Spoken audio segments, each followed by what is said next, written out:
We're going to find equivalent expressions to those shown below that have the least common denominator. The two expressions that we have are 9 divided by 3v cubed y and 12 divided by 27vy cubed. So our first step in finding a least common denominator is going to be to factor the individual denominators that we have. The first denominator is 3v cubed y. And the factors here are 3 times v times v times v. That's the meaning of v cubed, means multiply v by itself 3 times y.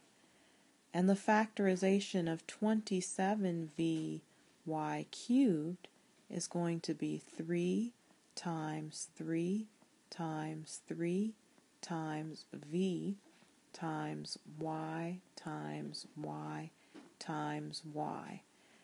3 times 3 is 9, times 3 is 27, so that gives us the coefficient, times v times 3 y's, because that's the meaning of y cubed.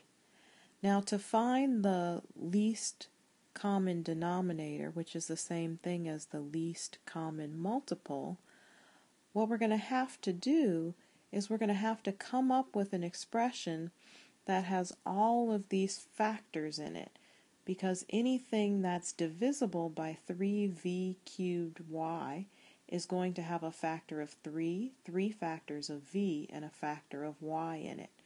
We're also going to need to have all of these factors present as well, because we also need it to be divisible by 27vy cubed.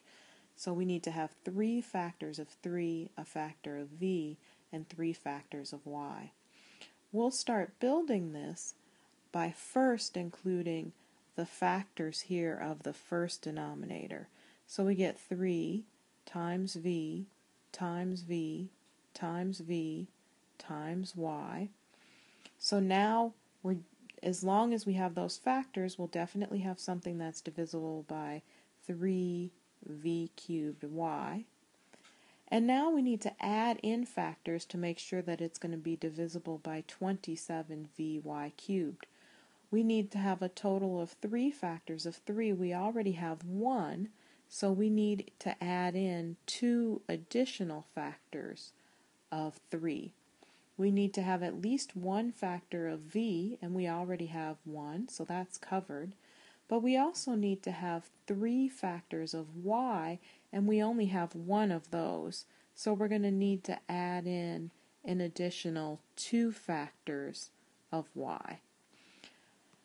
So that's going to make our least common denominator be 3 times 3 times 3, which we know is 27, times v times v times v, which is v cubed, times y times y times y, which is y cubed. And again, how we did that was we made sure that we had all of the factors from the first denominator, I've underlined those there in purple, and that we also had all of the factors of the second denominator, which I'm now underlining here in red. So our common denominator for this set of rational expressions is 27v cubed y cubed. So now we need to take each of our original rational expressions and we need to change that into an equivalent expression that has the new denominator.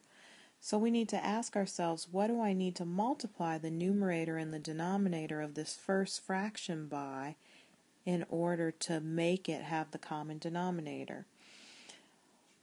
Well, we have these factors, the 3, the y, and the y, that were not underlined in purple. That's going to be 9y squared. That's missing from our original expression.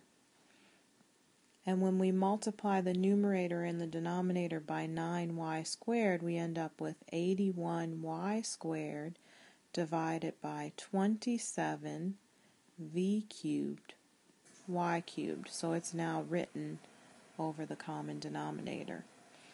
The second fraction there, 12 divided by 27 v y cubed, we're also going to need to multiply the numerator and the denominator of this fraction by something so that it will be equivalent or have the equivalent least common denominator. This time we can look and see that we have just two terms underlined here that are not underlined in red. That's the v here and the v here. So we need to multiply the numerator and denominator here by v squared. And we end up with 12v squared divided by 27v cubed y cubed.